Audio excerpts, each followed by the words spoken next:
que eu vim trazer para vocês hoje um resumo do processo eletrônico de votação. Eu gostaria de sair daqui e vocês tivessem entendido exatamente que processo eletrônico de votação não é urna eletrônica. Então, se eu conseguir passar para vocês que a propaganda eleitoral, ela versa apenas sobre a urna, que é um pedaço do processo eletrônico, já estarei contente. O processo eletrônico de votação brasileiro, ele começa no TSE 180 dias antes das eleições. Todo ano eleitoral, nós, partidos políticos, OAB e Ministério Público, que são os agentes que têm permissão de analisar o código-fonte, são convidados para ir até o TSE para poder fazer essa análise. Senhores, o programa que roda nas urnas, todos os anos eleitorais, eles são reescritos. Nós estamos falando de 90 mil arquivos. Nós estamos falando de 17 milhões de linhas de código. Vocês têm que ter uma noção geral, essa noção que eu queria que vocês tivessem. O processo começa. Fase de desenvolvimento, fase de preparação, que é a geração de mídia, fase de inseminação, fase de carga, fase de votação e fase de totalização. O que a propaganda eleitoral traz para vocês é apenas a fase de votação e apuração. Então, se vocês daqui para frente prestarem atenção na propaganda, vocês vão ver que foca nisso. Mas eu volto para o desenvolvimento. Os programas são apresentados para 3 entes, a OAB, Conselho Federal da OAB, o Ministério Público e os partidos políticos. Não existe possibilidade de universidades e outros entes da sociedade que tenham interesse poderem entrar lá para analisar o código-fonte. São só essas pessoas que foram abrangidas pela lei para poder fazer esse estudo. Como eu estava dizendo, nós temos aí 180 dias para analisar 90 mil arquivos, 17 milhões de linhas de código. Nós fizemos um estudo, nós do comitê, e chegamos à conclusão que nós precisaríamos de 35 pessoas trabalhando de segunda a sexta, nesses 6 meses, das 9 às 18, para poder analisar. E mesmo assim, isso não seria frutífero pelo seguinte: no mês de abril, que eles abrem os programas para mostrar para a gente, eles estão começando a escrever as linhas de código. Então, você não tem muito o que analisar, porque eles vão mudando. Em agosto, esses programas estão prontos, só que você já não tem mais tempo para analisar. Então, quando o programa está maduro para você poder analisar, você já não tem mais tempo. Esse ano, a cerimônia de lacração começou 26 e terminou dia 4. Então, os programas são inscritos, eles são assinados e eles são empacotados e mandados para os estados. Quando vocês verificarem que o Ministério Público, a OAB, eles estão assinando os pacotes de programas. Eles já estão todos desenvolvidos, prontos, eles estão assinando os pacotes para mandar para os estados. E o que isso significa? O que o presidente da OAB assinou esse ano, o Ministério Público assinou? Ele assinou o seguinte: olha, esse programa que está saindo daqui do TSE é um programa original. Esteja ele como estiver, ele vai chegar na Bahia, vai chegar em São Paulo, e nós vamos poder, quem quiser vai poder conferir a assinatura digital para ver se ele está correto. Ele não analisou, e ninguém analisou nada, e ninguém sabe se esses programas são programas que não podem ter um potencial de causar uma lesão ou ser um programa fraudado mesmo, para resumir. Então, foram analisados. Esse ano o PDT, através do comitê, ele fez uma análise, mas eu vou deixar para o final. Então, vamos lá. Os programas saíram de lá, foram assinados, eles vão para os estados. O que acontece nos estados? O primeiro programa que entra no sistema é um programa de segurança. Esse programa chama SIS, e ele é desenvolvido pela empresa Módulo, que é a empresa que desenvolve a segurança do processo eleitoral. Esse programa, ele vai impedir que um programa sem assinatura rode no sistema eletrônico de votação. Vocês perceberam que existe todo um trabalho ali, é um trabalho grande, hercúleo. Aí depois nós fomos para os estados. Então, nós estamos bem antes da urna, isso, né? Então, Nessa chegada ao Estado, os programas entram, é conferida a assinatura e instala. O SIS, que é o Sistema de Segurança, ele permite que se instale programa, se o programa tiver com assinatura oficial. Bem, instalou esse programa, vamos gerar mídias. Quais são as mídias que são geradas? São as mídias de carga, as mídias de votação e as mídias de resultado e as mídias de data e hora. Essas mídias que são geradas, elas são mídias que vão ser contabilizadas nas atas de cerimônia. Nesse processo todo, tem uma cerimônia e as mídias que forem geradas, elas vão sendo contabilizadas. Infelizmente, de 2 eleições para cá, nós não estamos conseguindo contabilizar as mídias de resultado. O que são as mídias de resultado? São as mídias que carregam os votos. Dentro da urna existe uma mídia de votação, que as pessoas vão votando, ela vai gravando. Existe uma outra mídia que, ao final, essa mídia de votação transfere, ela chama mídia de resultado, essa mídia de resultado é que vai para a totalização. Nós não conseguimos, através de resolução, através de sugestões, contabilizar essa mídia de resultado. Então, eu gostaria que vocês prestassem muita atenção, que isso vai ser importante no final. Se uma zona ela tiver 400 urnas, ela teria, né, uma conta razoável, 410, 420 mídias de resultado. Como a gente não tem esse controle, não é anotado, não é expresso na ata de geração de mídia, pode ser gerado 800, 900, quantas forem necessárias para as pessoas interessadas em fraudar o processo eletrônico de votação. Então, esse é um outro momento que nós temos percebido muita facilidade em se alterar o resultado de um pleito. Bem, nessa mesma cerimônia é gerado também um aplicativo. Esse aplicativo é o aplicativo Data e Hora. Para que ele serve? Ele serve para mudar o relógio da urna. O que dá para fazer se você mudar o relógio da urna? Você consegue clonar uma urna, mandar o resultado para a totalização e alterar o resultado da eleição. Nesse momento que é gerada essa mídia, aplicativo Data e Hora, eles tomam alguns cuidados. E foram feitos muitos estudos que eles disseram que tinham sido eficientes para que essa mídia ela fosse gerada de uma forma mais cuidadosa. Mas, ao final, nós vamos ver que isso também não está acontecendo. Então, vamos partir agora, nós estamos na geração de mídia. Eu vou dizer para vocês que aqui na Bahia, hoje, começou essa cerimônia, a de geração de mídia. Então, quem tiver curiosidade, pode se dirigir aos TRS, que vocês não vão ver nada, mas é isso que está acontecendo lá, tá? Vocês vão chegar lá, vocês vão ver um monte de computadores, vocês não vão ver urnas, porque as urnas vão ser carregadas com essas mídias em locais diferentes. Mas essa situação existe. Então, o que eu trouxe aqui para vocês é o seguinte, eles estão gerando mídia de carga, estão gerando mídia de alteração do relógio da urna, estão gerando mídia de resultado ali, e depois eles vão carregar as urnas. Aí nós vamos para a fase 3, que é a carga das urnas. Vocês vão ver a propaganda, eles inseminando a urna, colocando todos aqueles pendrives dentro da urna. Essa fase, a fase 3. Mas vocês perceberam, olha que caminho longo que foi feito até se chegar na carga da urna. Será que não tem, se algum problema aconteceu lá em Brasília, se alguém de dentro colocou um programa malicioso, ele não passa, ele não vai até a urna? Será que é impossível fazer isso? Vamos ver.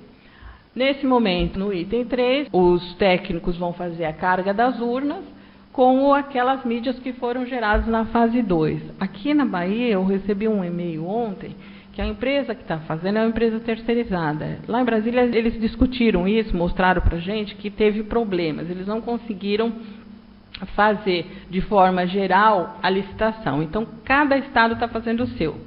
Parece que aqui na Bahia é uma empresa chamada Indra. Vocês estão melhor, porque no Maranhão foi um amigo do Sarney que está carregando as urnas, tá? Então, todo esse cuidado que deveria ser tomado pela Justiça Eleitoral no momento de carregar, digamos que não tenha nenhum problema, que os programas sejam todos programas hábeis a uma eleição legítima. Aí, nessa carga, entregar para terceirizados é uma situação assim que eu concebo que seja extremamente perigosa. Mas vamos para frente, só para mostrar para vocês. Aí nós vamos para a votação, aí vocês vão ver a propaganda eleitoral, que eu até coloquei, se der tempo da gente passar. A urna usa recursos de criptografia, assinatura digital, não pode ser conectada à internet, a urna é segura, rápida. Ninguém falou dos outros processos. Tá?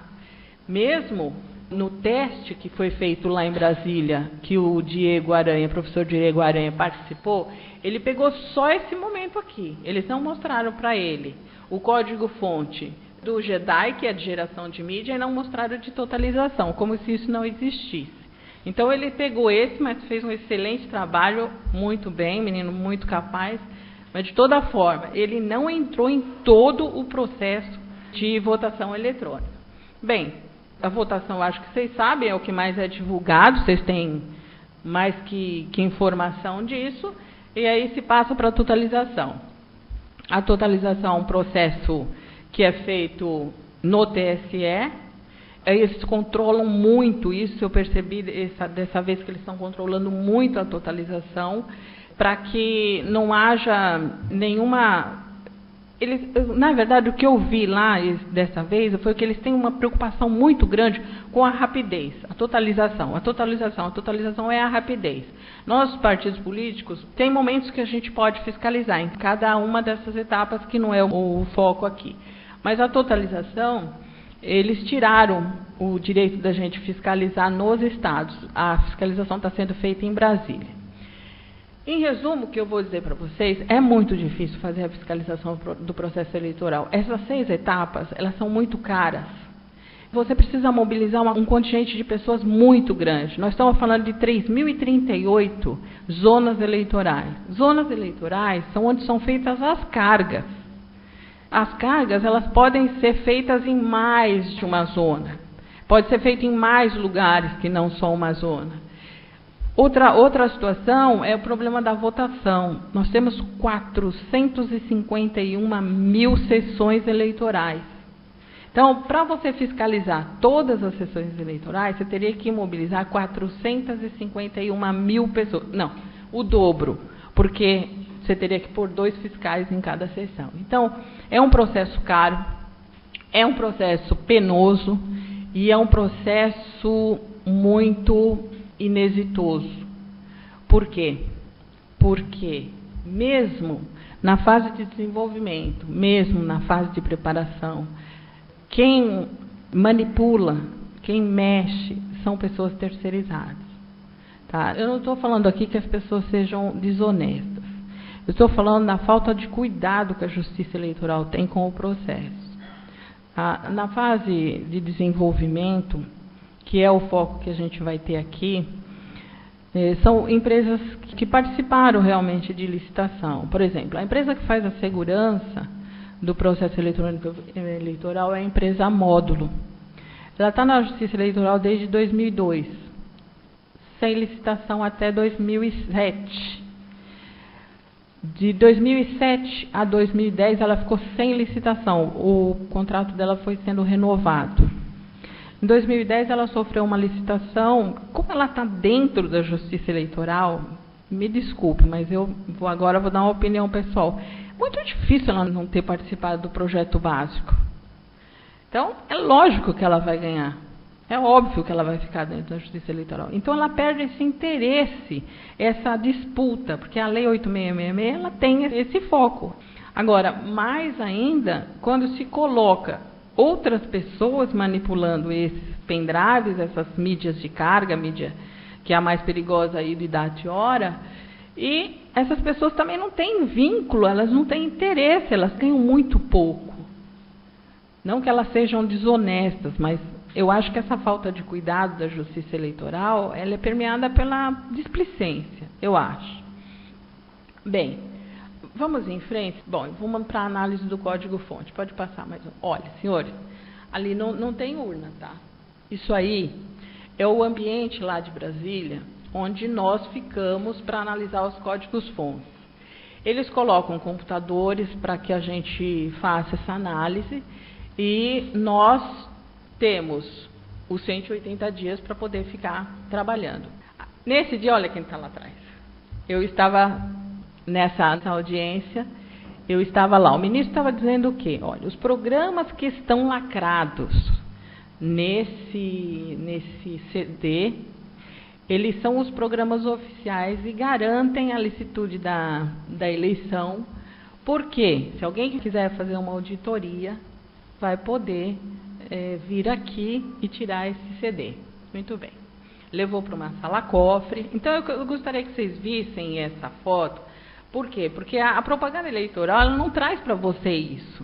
Essa etapa do processo eletrônico de votação, uma etapa que poucos podem participar, mas ela é muito importante, porque é de lá que saem os programas que vêm para os estados, estejam eles como estiverem, como eu já disse.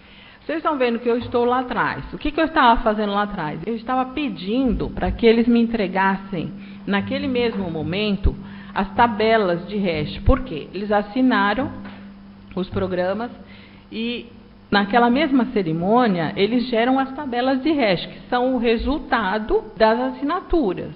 Eu não sei se todos me entendem ou eu tenho que explicar melhor. Eles assinam, as assinaturas elas viram um código imenso, eles geram uma tabela de hash, essa tabela de hash é entregue para os partidos. Então, eu estava ali pedindo para eles que me entregassem a tabela, para quê? Para que eu fosse, se eu for fazer fiscalização em algum estado, eu confira esses dados em loco.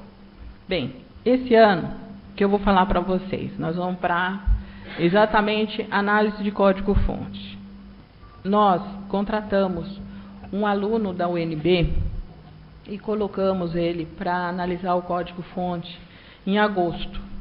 O código-fonte que estava à disposição e o menino, o nome dele é Gabriel Gaspar, ele é aluno do professor Pedro e ele fez uma análise. E nós descobrimos umas situações muito sérias e eu queria colocar aqui para vocês em primeira mão dizendo o seguinte: a ideia não é tumultuar as eleições, a ideia é divulgar que existe problema sério nas urnas, para que essas pessoas que têm condições de manipular, que elas não tenham a oportunidade de fazer isso. E outra coisa, chamar a atenção do Ministério Público, da Ordem dos Advogados do Brasil e até o TSE, se ele não estiver sabendo, para que ele interaja com essa empresa de segurança que fez esses programas, para que ela tome cautela e retire esses programas da base de dados do código-fonte. Bem, o que eu fiz? Nós analisamos o código. Como eu estou sobre compromisso de sigilo, eu chamei para mim toda a responsabilidade, fiz uma petição para a OAB e fiz uma petição também para o ministro Toffoli, dizendo para ele das vulnerabilidades que a gente tinha encontrado no código-fonte. E algumas das irregularidades, eles responderam, mas as respostas são, assim, totalmente descabidas. A situação é grave e eles parecem que não estão muito preocupados. Tá? A primeira vulnerabilidade que a gente encontrou, lembra que eu falei para vocês do dispositivo data e hora, que ele muda da urna? Esse dispositivo foi contratado um instituto muito importante aqui no Brasil para fazer uma análise para que ele ficasse bem mais seguro. Por quê? Quem tiver esse data-hora, ele é da Justiça Eleitoral. Ele tem um dispositivo data-hora. Esse dispositivo ele é colocado na urna e muda o horário da urna. Ele pega essa urna, muda ela para o dia da eleição, faz a votação, vota, depois ele pega a mídia de resultado, que a gente não tem controle, se ele gerou 400, 500, 600, a gente não tem controle, ele pega a mídia de resultado e substitui.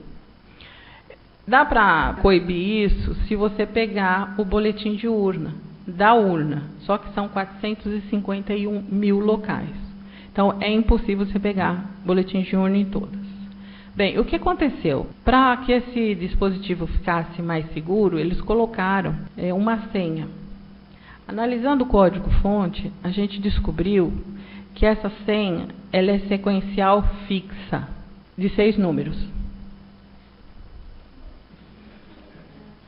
Tá. Bom, eu vou dizer assim, para você votar com biometria, a Justiça Eleitoral costuma dar um número só, 5555, 65. Eu pensei que no código-fonte não seria possível colocar lá uma sequência fixa, uma base fixa de 6 dígitos. Todos os técnicos do CEMENJ, isso aí é elementar, porque mesmo que não seja usado essa sequência fixa nos estados e seja implantada uma sequência aleatória, ela é quebrável assim em segundos com um computador doméstico. Né? Então, qualquer pessoa que tiver acesso ao computador da Justiça Eleitoral vai poder gravar uma mídia de data e hora, mudar o resultado da urna e clonar uma urna com votação aleatória, uma votação que ele faz na própria casa. Essa foi uma vulnerabilidade, que não é a pior. A outra, que eu reputo assim, eu vou até pular mais grave, a outra, que eu pedi para fazer um teste, que eu já tinha visto um computador da Justiça Eleitoral. Lembra daquele momento que eu falei para vocês de gerar mídia? Você está gerando mídia, os programas são oficiais da Justiça Eleitoral, eles estão adentrando a uma base de dados da Justiça Eleitoral, o sistema SIS, ele obrigatoriamente teria que impedir que se acessasse a internet. Eu pedi para fazer um teste gerando mídia em computador, com conexão e sem conexão. Os dois são possíveis e não existe nenhum alerta com relação à conexão da internet. Então, o que é possível? Nós, que somos auditores, fiscais, Ministério Público, juiz, quem estiver lá, na cerimônia de geração de mídia, não vai saber se o programa que eles estão colocando no pendrive veio da internet, por acesso à internet, ou da base de dados do TRE. Aí vocês vão ouvir, que provavelmente já estejam falando, o seguinte, mas não roda programa na urna se não tiver assinatura. A urna rejeita, concordo. Só que essa que eu reputo o problema mais grave. Nós encontramos na base, no código-fonte, um programa denominado Inserator. Esse programa ele serve para inserir assinatura na base de dados do sistema. Então, esse programa ele é executável, ele está sozinho numa linha. A chave privada e a chave pública estão dentro do programa e ele é acionado por teclado. Esse programa veio para os estados, eu tenho certeza que veio por quê? Porque eu analisei ele no dia 3 e no dia 2, os programas foram compilados.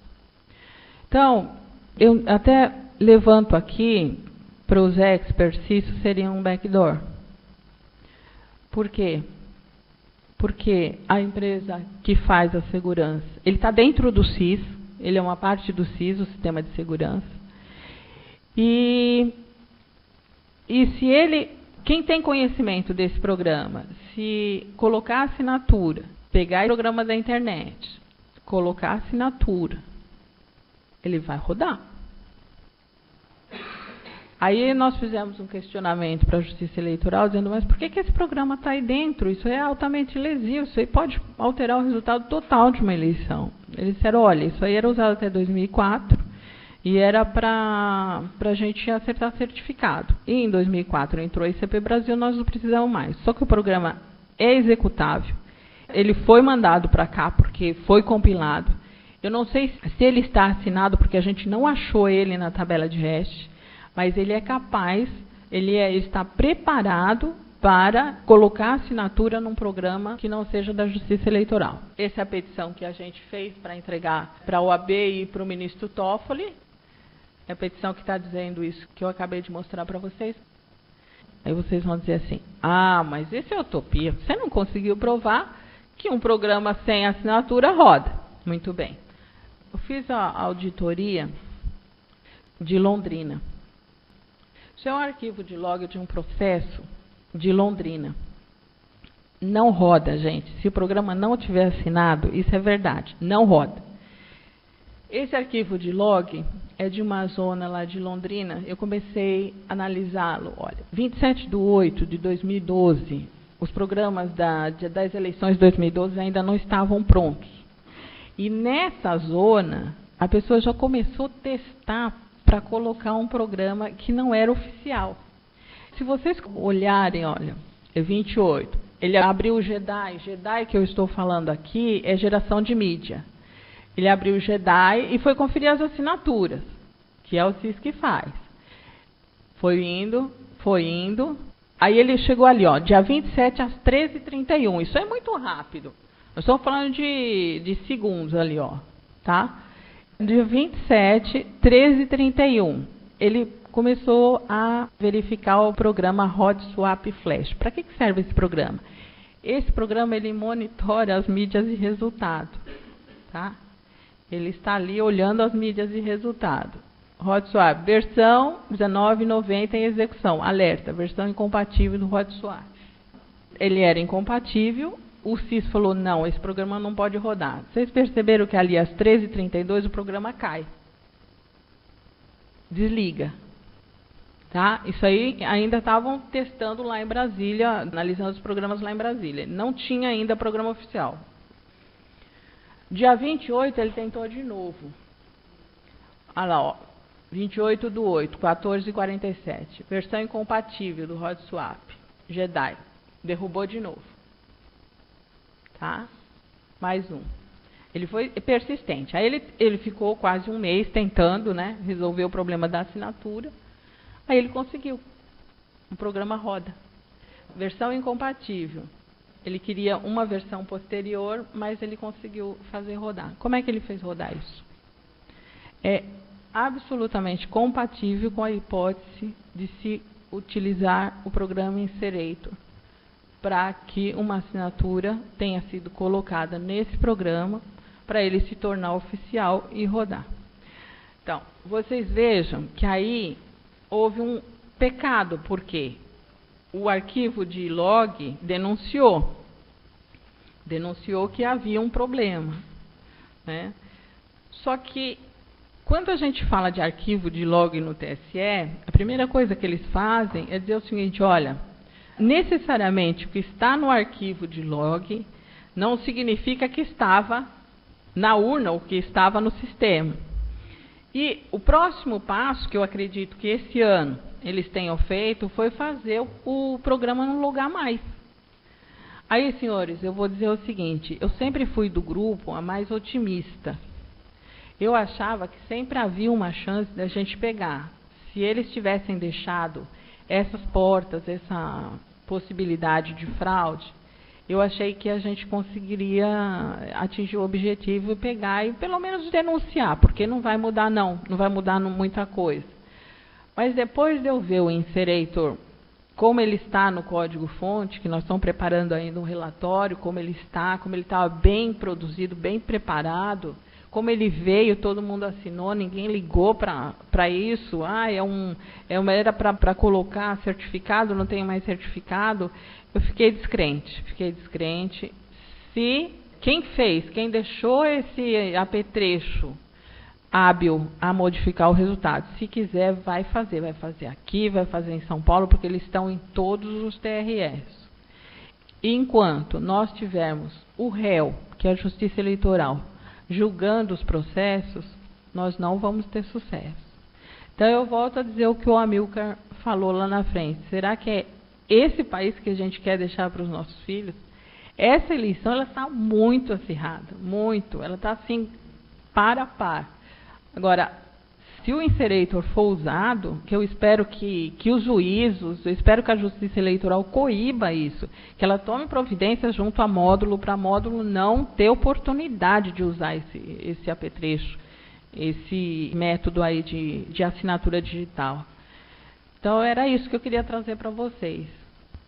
Muito obrigado, doutora Maria Aparecida. E eu queria dizer que agora nós teríamos a palavra do TRE, que foi convidado e, infelizmente, não pôde comparecer e avisou que, em função da sobrecarga que tinha, não poderia comparecer a esse debate. Fui informado de que amanhã haverá uma gravação na TVE com a presença do TRE. Então, essa também é uma ação e parceria que a gente tem sempre com a TVE e com o IRDEB, que tem dado muito suporte a essas nossas discussões.